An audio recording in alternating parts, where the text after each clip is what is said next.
저는 여러분들과 더불어서 늘 신앙인이니까 우리가 항상 말하면 목사님 왜 이렇게 믿음이 자라지 않죠? 이런 얘기를 많이 듣습니다. 저는 왜 믿음이 자라지 않는가 이런 제목으로 먼저 말씀을 하고 성찬하려고 합니다. 누구나 가지고 있는 아주 소박한 꿈 가운데 하나가 뭐냐면 계속해서 좋아지는 자기의 미래, 좋아지는 내일을 바라보고 싶은 것이 우리 모두의 꿈이죠. 오늘보다 내일이 좋고 또 올해보다 내년이 낫겠다는 그런 나름대로의 꿈이죠.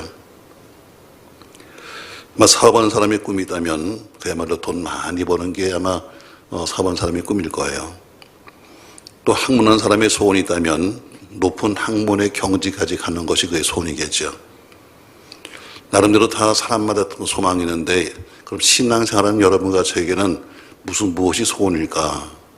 신앙으로 본다면 하나님의 기준에 맞게 살고 하나님 판단하실 때 합격할 수 있는 큰 믿음의 사람이 되는 것이 아마 신앙인으로서의 다른 사업이다 이런 것 아니고 그냥 신앙으로서의 가장 큰 목적일 거예요. 그래야 큰 믿음이 되어야만 주님께 칭찬을 받죠. 그런데 사실 누구나 다 믿음은 잘 크고 싶은데 문제는 잘 되지 않는 겁니다.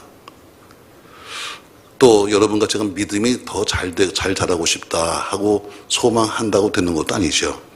하나님이 철저히 우리의 믿음을 도와주셔야만 되는 거니까요. 저도 한 40년 전에 예수 믿기 시작했는데 제가 예수를 처음 믿을 때 그때 참 산에 가서 기도한 적도 있었고 또 신학교 들어가서 나무 뿌리 뽑도록 기도해야 된다 그래가지고 열심히 다니면서 한 적도 있었는데 사실 지금 생각하면 참 그때가 좋았다. 그때가 그립다. 왜? 지금은 그런 일들을 거의 못하니까. 우리 교회도 또 한동안 초창기부터 한 10여 년, 한 15년 정도는 매주 화요일마다 우리가 산상기도에 다니면서 아멘 기도원이다 혹은 상가상기도에 다니면서 화요일마다 밤을 새워서 기도했는데 이제는 그렇게 하자 그러면 아마 한 명도 안 남고 다 도망간 것 같아요. 그때는 미친 듯이 그러고 다녔습니다. 근데 사실은 지금 보면 그때가 참 그립다. 이런 생각을 해봅니다. 때론 저는 그냥 그때가 참 그립기도 하고 그런 믿음을 가져봤으면 좋겠다 이런 생각을 해보기도 해요. 그런데 아무리 믿음이 크고 싶다 할지라도 믿음이 잘 자라는 것이 아닙니다. 이유가 뭐냐면 오늘 저는 왜 믿음이 안 자라는 걸까? 왜 믿음이 성장하지 않는가? 오늘 이런 제목으로 말씀하면서 오늘 본문에서 한 3가지 말씀을 찾아보려고 그래요. 왜 믿음이 자라지 않는가? 자, 6절 말씀 보시죠. 오직 믿음으로 구하고 조금 더 의심하지 말라. 의심하는 자는 마치 바람에 밀려 요동하는 바닷물결 같으니 이런 사람은 무엇이든지 주께 얻기를 생각하지 말라. 자, 오직 믿음으로 구하고 조금 더 뭐하지 말라? 의심하지 말라. 내 마음속에 의심이 들어오기 시작하면 믿음이 성장할 수가 없습니다. 믿어지지 않으면 의심이 생기면 믿음이 자라지 않죠. 여러분 의심이 뭐예요? 아주 쉽잖아요. 믿지 못하는 게 의심이죠. 그러니까 믿지 못한다는 건 믿지 못하니까 의심이 생기고 믿음이 자라지 않을 수밖에 없는 거죠. 성경에는 늘 말합니다. 왜 의심하느냐? 믿음이 적은 자들아. 그렇게 책망하시는데 믿음이 적으면 의심이 가는 것이고 의심하면 책망을 받는 겁니다. 자, 여러분 주님이 책망하신 사람들이 있어요. 가난하다고 책망했나요? 야, 너 왜 돈이 없는 거야? 한 번은 책망한 적이 없습니다. 너 왜 이렇게 못 배웠냐? 우리 주님 한 번은 책망한 적이 없어요. 넌 왜 이방인이야? 책망한 적이 없었습니다. 오히려 가난한 여인을 칭찬했고 그 여인에게 말하기를 네 믿음이 크다 이렇게 말씀했습니다. 오히려 로마의 백부장을 칭찬했습니다. 왜? 그 사람이 권세가 많으니까? 아닙니다, 여러분. 이스라엘께서 이만한 믿음 본 적이 없다 이렇게 칭찬하면서 그 믿음 때문에 칭찬했죠. 그러니까 예수님이 보시는 것은 철저히 뭐냐면 믿음뿐입니다. 죄 지은 사람을 책망했습니까? 너 왜 이런 데 졌어? 아닙니다. 가늠하다 현장에서 붙잡힌 여인에게 뭐라고 그랬어요? 너희 중에 죄 없는 자가 돌로 쳐라 이렇게 말씀했어요. 또 이 얘기는 가늠한 일을 잘했다는 것이 아닙니다. 한편 강도에게 말씀하기를 내가 오늘 나와 함께 낙원에 있을 거다 이렇게 말씀합니다. 그러면 강도가 예수님 옆에 둘이 있었는데 한 강도는 그럼 주범이고 한 강도는 총범인가요? 아닙니다, 여러분. 한 사람은 믿음이 없었기 때문에 예수님을 욕했고 한 사람은 믿음이 있었기 때문에 당신 나라에 마실 때 나를 기억하세요 하고 말했죠. 그래서 오늘 그 한편 강도를 칭찬하시는 겁니다. 하나님이 여러분을 사랑하십니다. 그리고 그걸 여러분 의심하지 마세요. 하나님은 여러분과 저를 위해서 아주 세밀하고 완벽한 계획을 세워놓고 계십니다. 여러분 이 사실을 꼭 믿으시길 바랍니다. 이게 의심이 들어가면 절대로 믿음이 성장할 수가 없는 거죠. 자, 씨가 땅에 떨어집니다. 근데 그 씨가 땅에 떨어졌지만 땅이 받아들이지 않으니까 결국은 새들이 쪼아먹는 거예요. 그 땅에 믿음이 바로 없기 때문에, 그 믿음이 없기 때문에 어때요? 결국 아무리 말씀을 들어도 그 말씀은 성장할 수가 없는 거죠. 씨앗이 돌밭에 떨어졌습니다.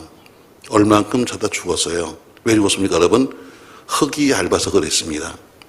그 밭이 무슨 밭이냐면 바로 믿음 없이 열심만 있고 열심은 있는데 믿음 없는 사람들 얼마 가지 못하고 넘어집니다. 어떤 씨가 밭에 떨어졌어요. 넝쿨밭이었습니다. 근데 결국에는 열매를 맺지 못했어요. 그 넝쿨이 뭐예요? 믿음이 없는 마음이에요. 염려하는 마음이죠. 의심하는 마음입니다. 결국 세상의 재리와 마귀 유혹 때문에 성장하지 못하는 거예요. 옛날 어르신들은 말하기를 의심마귀다. 그래서 의심마귀. 의심하는 것은 마귀란 이야기입니다. 여러분 에덴 동산에서 비극이 벌어졌습니다. 하나님이 주신 그 에덴 동산에서 비극이 벌어졌어요. 왜? 아담과 하와가 하나님이 하지 말란 걸 했어요.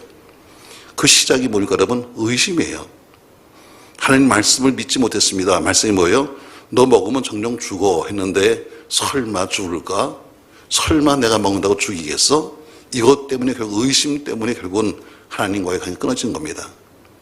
여러분 의심과 불신 결국 그들을 죽게 만들었습니다. 왜 우리가 신앙생활을 제대로 못하는가? 믿음이 없기 때문입니다.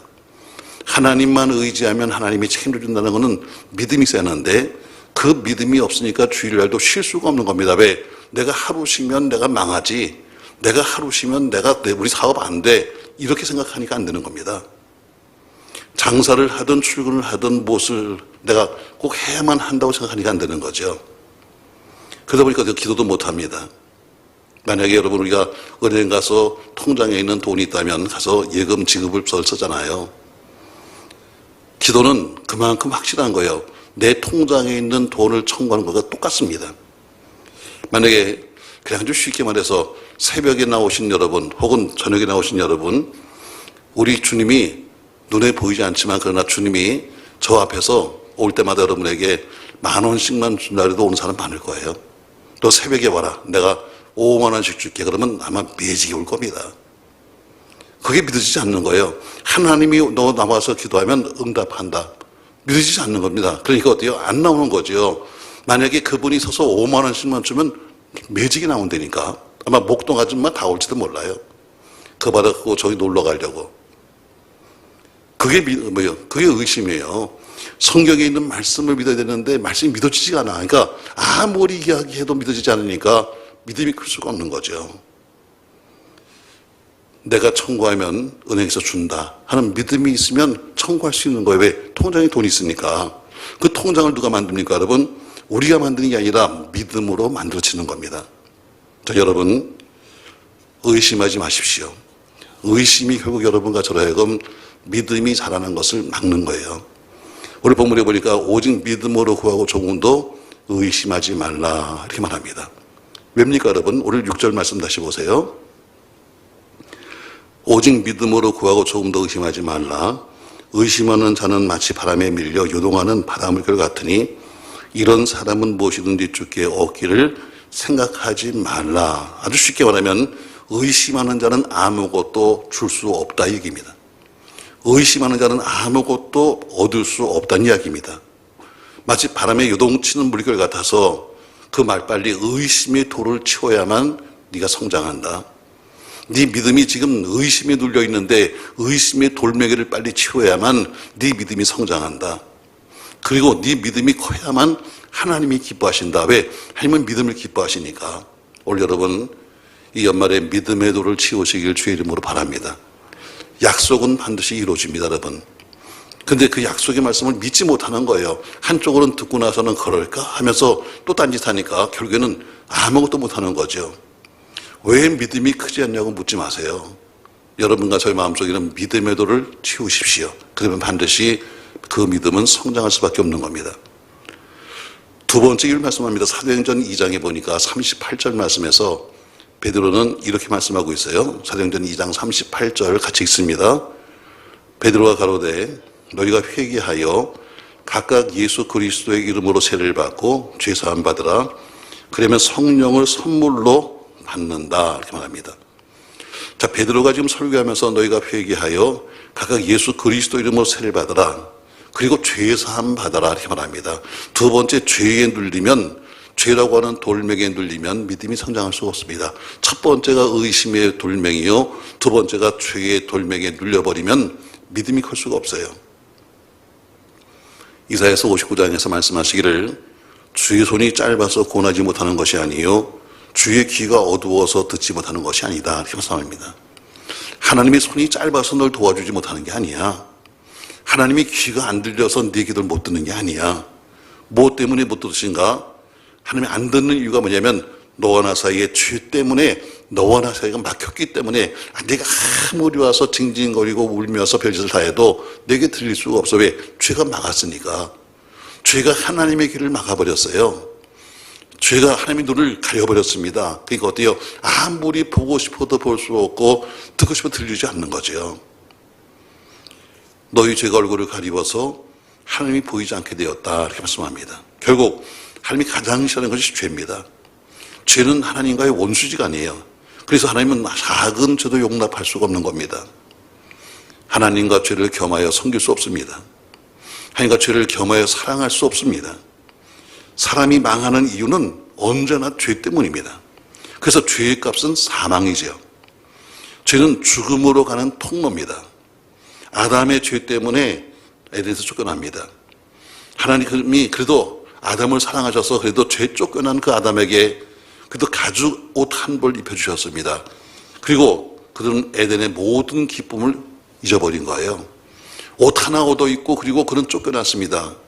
가인도 마찬가지, 가인도 아벨을 죽였어요. 그러나 그 죄 때문에 땅에서 쫓겨납니다. 두려웠습니다. 하나님, 저 이렇게 가면 죽을지도 몰라 하니까 하나님이 안전장치로 그의 이마에다 인을 쳐주셨습니다. 얜 절대로 죽이지 마라. 여러분, 그 이마가 뭐예요? 그의 이마는 평생 나는 죄인이요 내가 동생을 죽였습니다는 그 딱지를 붙이고 다니는 거예요. 노아의 죄 때문에 함의 후손들이 불행을 겪습니다. 롯의 죄 때문에 이스라엘 주변 족속이 모두가 함께 망합니다. 아브라함 죄 때문에 이스마엘과 이삭의 후손들이 지금도 싸우고 있습니다. 모세는 죄 때문에 가나안의 문턱까지 가서 죽었습니다. 우리 왜 믿음이 자라지 않는가?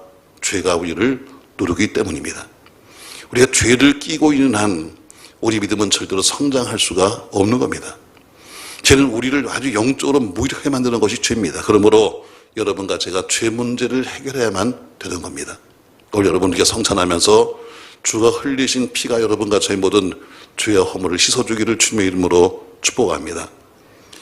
죄란 것은 언제 터질지 모르는 화약입니다. 화약을 여러분 끼고 있다고 생각해 보세요. 이 화약이 언제 터질지 모르는 화약 더미를 우리가 안고 있다면 불안하지 않겠습니까, 여러분? 요한일서 3장 5절 말씀에 주님이 오신 목적을 말씀했는데 죄를 없애기 위해서 오셨다고 말씀하고 있습니다. 그리고 우리 주님이 전도하실 때마다 항상 하실 말씀 뭐예요? 회개하라, 천국이 가까웠다고 말씀했습니다. 세례 요한도 선포했습니다. 회개하라. 베드로도 청중을 해서 말했습니다. 회개하라. 어떻게든지 죄 문제를 해결하지 않고는 절대로 믿음이 성장할 수 없는 겁니다. 사랑하는 성도 여러분, 모두가 다 하나님께 쓰임받기를 원합니다. 하나님이 이왕이면 크게 쓰임받기 원합니다. 그러나 쓰시는 그릇은 다른 것이 아닙니다. 깨끗한 그릇입니다. 아무리 금그릇이라 할지라도 거기에 더러운 게 묻어 있으면 그걸 쓸 수 없는 겁니다. 아무리 좋은 그릇이라 할지라도 거기가 더러우면 음식을 담을 수 없는 겁니다. 그릇이 쓰임받으려면 자기를 씻어야 합니다. 신부가 신랑을 맞으려면 온몸을 씻고 단장하는 것처럼 예수의 신부된 여러분과 저라면 반드시 제일 먼저 할 것이 뭐냐면 죄 문제를 제거하는 겁니다. 그래야만 여러분과 제가 믿음이 성장하기 때문입니다. 사랑하는 성도 여러분, 거지로 사는 사람이 거지로를 벗어나려면 먼저 자기를 씻고 새 옷을 입고 시작하는 겁니다. 그 더러운 옷을 입고는 절대로 새로운 인생을 살 수 없는 거예요. 아유, 나는 모욕하기 싫어요 하고 평생 어떤 사람은 거짓으로 사는 사람도 있을 거예요. 전에 노숙자 보고 한번 어떤 분이 묻더라고요. 이제 노숙자는 이제 그만하시죠. 그러니까 아유, 나 이거 편합니다. 누가 뭐라 그러는 사람이 있어요. 집에 가면 바지를 긋나요? 나 혼자 사는 게 편하죠. 이런 노숙자도 있어요. 이 사람은 평생 가는 노숙자입니다. 여러분, 죄를 이기셔야 합니다. 죄가 있는 한 믿음은 성장할 수 없는 거예요. 아무리 믿음이 성장하고 싶어도 위에 의심이 눌러버리면 성장할 수 없는 거고, 두 번째, 죄가 눌러버리면 성장할 수 없는 겁니다. 어떤 분 말합니다. 제가 오래 교회를 다녔거든요. 제가 오래 믿었거든요. 제가 오래 말씀을 들었는데 왜 믿음이 성장하지 않나요? 간단해요. 죄 때문에, 탐욕 때문에. 그의 인격을 지배하고 있는 탐욕이나 인격을 지배하는 교만의 죄가, 그런 것들을 없애지 않으면 믿음은 절대로 성장할 수 없는 겁니다. 죄는 마치 곡식 포기를 누르고 있는 바위와도 같습니다. 곡식이 성장해야 되는데, 곡식이 자라야 되는데 위에 바위가 누르고 있다면 그 바위를 치워야만 됩니다. 나사로가 죽었습니다. 무덤 속에 있었습니다. 그러나 우리 주님이 가셨을 때 제일 먼저 것이 뭐냐면 앞에 있는 돌을 굴린 겁니다. 이 돌이 가로막고 있는 한은 나사로는 나올 수가 없는 거예요. 마찬가지로 여러분과 제가 하나님 앞에 믿음이 성장하려면 그분과 나 사이를 막고 있는 돌을 치워야 됩니다. 사랑하는 성도 여러분, 죄는 그대로 둔 채 은혜 받고, 죄는 그대로 갖고 있는 제 뭐예요? 복 받기를 원하고 있습니다. 죄와 함께 살면서 동시에 하나님도 함께 사랑하겠다고 말하고 있습니다. 누리고 싶은 온갖 것은 다 누려가면서도 하나님이 주시는 것은 받고 싶다고 말하고 있습니다. 이건 거짓 믿음입니다. 여러분, 죄만 제거하면 나도 모르게 믿음은 성장할 줄로 믿습니다. 자, 오늘 첫 번째 뭘 제거해야 된다? 의심을 제거해야 한다. 아멘입니까, 여러분? 두 번째 뭘 제거해야 한다? 죄를 제거해야 한다. 아멘. 자, 세 번째, 마태복음 13장 21절 말씀 보면 이런 말씀이 있어요. 마태복음 13장에 자막 보시면서 같이 읽습니다. 가시떨기에 뿌리죠. 자, 세 번째, 자, 좀 한번 베드로 보시죠. 베드로가 여러분 얼마나 훌륭합니까? 참 열심히 있었습니다. 그게 성격적으로 열심히 있는 사람이에요. 예수님의 공동체가 작은 공동체가 아닙니다. 모였다면 몇천 명, 모였다면 몇만 명. 여러분, 최소한도 예수님과 더불어 12제자, 최소한도 13명의 공동체에다가 한 번 집회만 했다면 몇천 명, 몇만 명이 모이는 엄청난 그런 공동체입니다. 근데 항상 그 앞에서 제일 열심히 가서 그 일을 했습니다. 앞장서서 그 일을 다 꾸려갔습니다. 정말 바빴죠. 환자들이 밀려옵니다. 그 사람들을 정리해야 됩니다. 예수님 만나려고 줄 서 있습니다. 그 사람도 정리해야 합니다. 그렇게 살다 보니까 늘 베드로는 피곤했습니다. 항상 피곤했어요. 그래서 늘 어때요? 시간만 있으면 그런 눈이 감깁니다. 왜? 그렇게 피곤하니까. 그래서 아마 베드로는 설교 시간에 졸았을 거예요. 마치 어느 교역자가 매일 조는 것처럼. 그러니까 사람은 참 마스크라는 거 참 좋아요. 마스크를 딱 쓰니까요, 대부분 여기가 올라가지고 조는지 안 조는지는 몸을 흔들기 전에는 잘 몰라. 근데 마스크 없을 때는 금방 압니다. 특별히 눈탱이가 본 사람은 제가 오해를 해요. 눈탱이가 부었으니까 항상 자는 것 같은 거예요. 내가 오죽하면 이날에 어떤 부모님이 혼났어요. 일부 예배 때, 야, 너 나가서 닦고 와, 세수하고 와. 왜요? 왜 계속 조는 거냐? 안 졸았는데요? 졸았잖아. 안 졸았는데요? 그러니까 눈탱이가 부었더라고, 항상. 자, 오늘 베드로가 얼마나 열심히 있었어요, 여러분. 그냥 사람들 보면 다 그 앞장서서 만나서 안내해야 돼. 환자들 오면 다 너 정리해야 돼. 예수님 손님들 오면 다 접대해야 돼. 여러분, 참 피곤하죠. 그러니까 그런 늘 졸렸어요. 피곤한 거 이해해요. 아마 그러니까 예수님 그때 설교하는 시간도 졸았을 거예요. 마치 교육자들이 조는 것처럼 똑같아요. 그래서 공부하는가 설교 다 끝나고 나면 예수님 뭐라고 하셨어요? 예수님 그게 무슨 말씀인데요? 꼭 요 따위로 살았어요? 그 이유는 간단해요. 늘 피곤하다 보니까 설교를 제대로 못 듣는 거예요. 다른 제자들이 물었을 거예요. 아유, 베드로, 그만 좀 줘라. 아유, 그만 좀 해. 그러니까 그때마다 이렇게 말했어요. 너도 나처럼 한번 일해봐. 너도 한번 나처럼 한번 일해봐. 그럼 나가 이해가 될 거야. 아마 그랬을 거예요.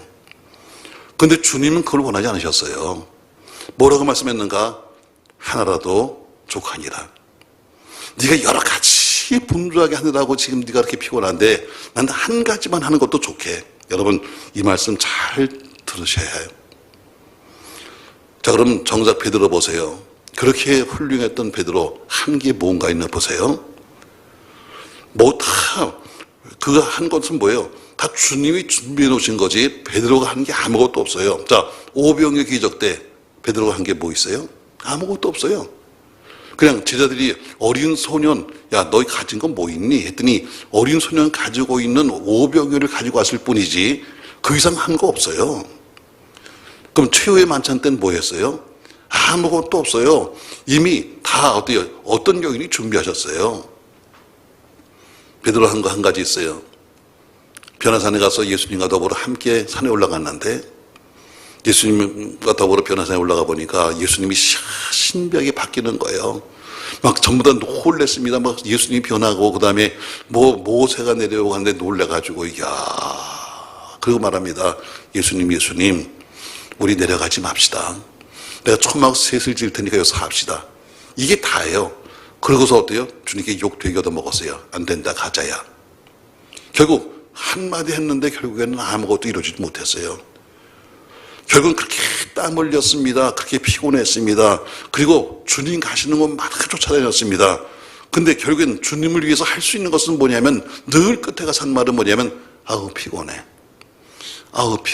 이게 베드로의 마지막 이야기였습니다. 이게 결정적인 실수가 찾아옵니다. 마지막 게세마네 동산에 올라가실 때 주님 말씀하십니다. 너희가 날 위해서 좀 기도해줘. 그리고 가셨습니다. 근데 어때요? 기도는커녕 잠만 자. 왜? 하루 종일 피곤했으니까. 나중에 2번, 3번 말씀하시는 예수님께서 뭐예요? 시험에 들지 않게 깨어있어 기도해. 이렇게 말씀합니다. 분명히 들었습니다. 시험에 들지 않도록 깨어있어 기도하라. 그 말씀을 베드로가 들었어요.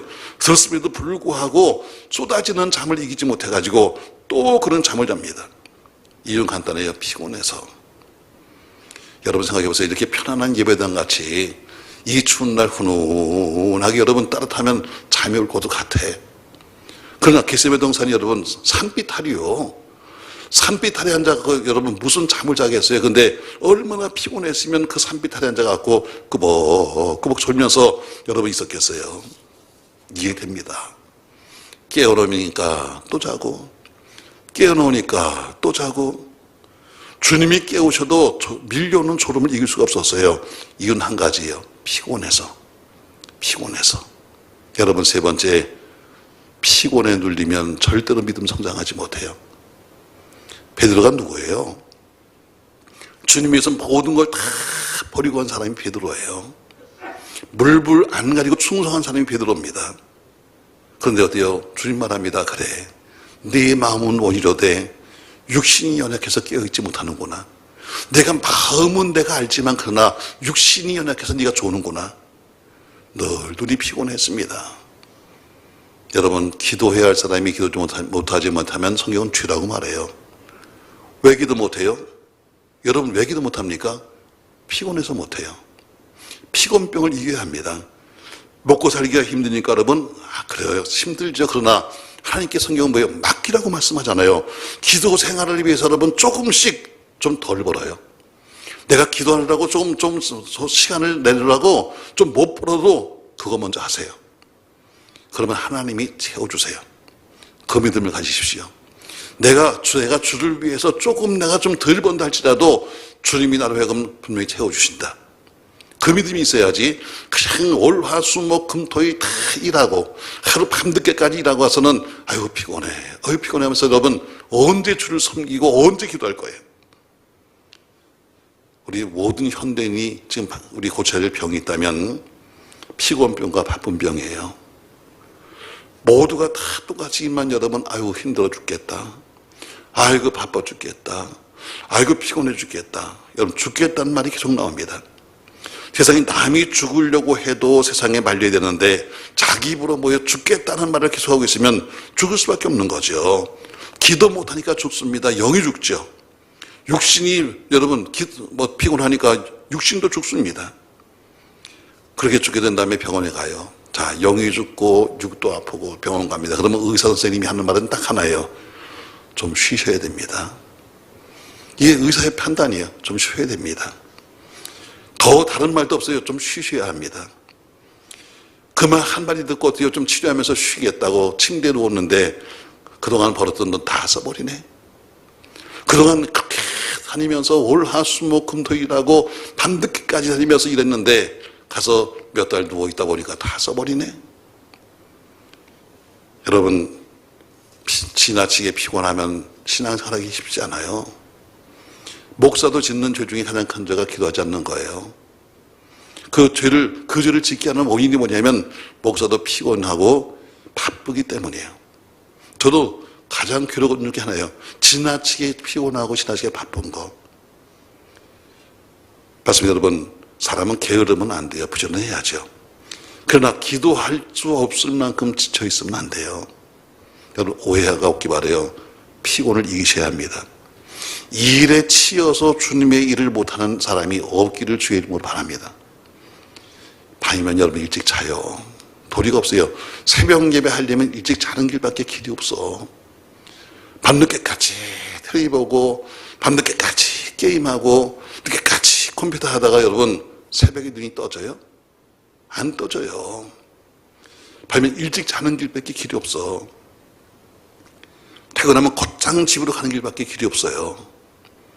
드럼 앞에 오래 앉지 말고 그냥 9시 한 반만 되면 입신해버려. 입신을 해야 주를 만날 거 아니에요, 여러분. 입신을 해야. 눈을 뜨고 있으면 못 만나잖아요. 그러니까 아주 입신을 해버리는 게 낫지. 자, 이런 말씀을 한번 말씀 내려볼게요. 여러분, 마르다와 마리아가 있었잖아요. 아주 유명한 이야기죠. 예수님이 집에 오셨어요. 얼마나 기뻤을까. 아마 예수님이 저희 집에 오신다면 저는 음식을 못합니다만 그래도 가서 저래도 뭐 만들어 보겠다고 그럴 것 같아요. 근데 여러분 예수님만 오시는 게 아니라 제자들까지 와요. 여러분 이 공동체가 크잖아요. 예수님 혼자만 오시면 모르겠는데 예수님 따라오면 의뢰껏 따라오는 게 또 12명이 따라오네. 거기다 또 붙은 집까지 하면 또 왔을 거예요. 그러니까 수십 명이 왔으니까 이거 음식 대접하려면 보통 문제가 아니에요. 자, 마르다는 바빴습니다. 가서 이 많은 손님이 왔으니 어떻게 하면 좋을까? 예수님은 한 사람도 아니고 몇십 명이 왔을 텐데 하면서 나름대로 지지고 볶으면서 음식을 대접하려고 하는데 동생 마리아는 아무 일도 안 하고 어때요? 예수님 무릎 앞에 앉아서 말씀을 듣고 앉아 있는 거예요. 당연히 말합니다. 예수님 동생 좀 말씀해줘요. 쟤 좀 보내주셔서 가서 일 좀 도우라고요. 아주 상당히 짜증 어린 그 소리를 했을 거예요. 쟤 좀 보내주세요. 있을 거예요. 그래서 주님이 하신 말씀이 누가복음 10장 41절 말씀이에요. 이렇게 말씀합니다. 마르다야, 네가 많은 일로 염려하고 근심하나 그러나 몇 가지만 하든지 혹 한 가지만이라도 족하니라. 마리아는 이 좋은 편을 택하였으니 빼앗기지 않을 것이다.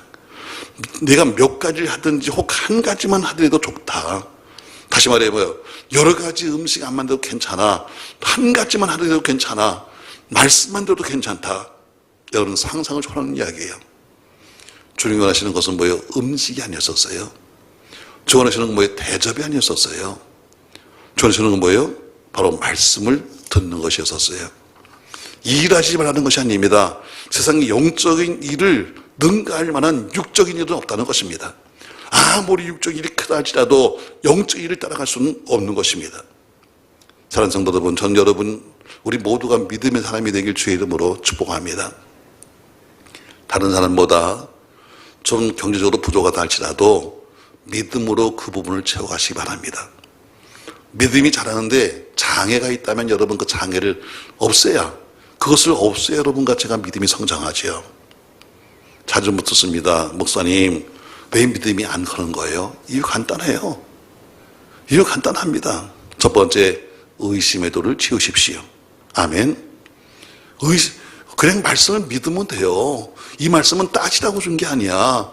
신학자들은 앉아서 그게 직업이니까 서로 무슨 뭐 논리를 따지고 뭘 따지지만 그러나 그건 학자한테 맡겨. 우리는 그냥 이건 믿으면 돼. 믿으면 이건 믿으라고 준 책이지 싸우라고 준 책이 아니에요. 이거 갖고서는 무슨 성결이고 감리고 침례고 이 싸우라고 준 거 아니에요. 믿으면 되는 거예요. 의심하지 말고. 아멘. 첫 번째 뭐예요? 의심의 돌을 치우면 돼요. 그러면 밑에서 싹이 올라와요. 두 번째 뭐예요? 죄의 돌멩이를 치워야 돼요. 그러면 하나님과 담이 무너지면 어때요? 반드시 믿음은 올라오게 돼 있어요. 세 번째, 육신의 피곤을 이겨야 돼요. 내가 밑에다 가로치고 써놨어요. 한번 읽어보시죠, 여러분. 일찍 자야 새벽에 나온다. 반대로 말하면 늦게 자면 새벽에 못 나온다. 왜? 육신적으로 피곤하면 도리가 없어요. 바로 이것이 기도의 믿음에, 기도하는 믿음이 성장하는 비결이에요. 오늘 우리가 성찬을 하는데 성찬을 통해서 주의 흘리신 보혈이 여러분 가정에 죄와 허물을 씻길 바라고, 또 때로는 우리 연약한 육신 우리 주님이 강하게 하시고 주님의 오늘 피를 마시면서 우리의 죄와 허물이 사해지고 주님의 우리 몸을 우리 뛰면서 우리 몸이 강건해지고 또 믿음이 성장해 하나님의 기쁘시게 하니 믿음도 함께 성장하는 은혜가 있길 바라면서 오늘 성찬이 여러분 가정에게 복된 성찬이 되기를 예수님의 이름으로 축원합니다.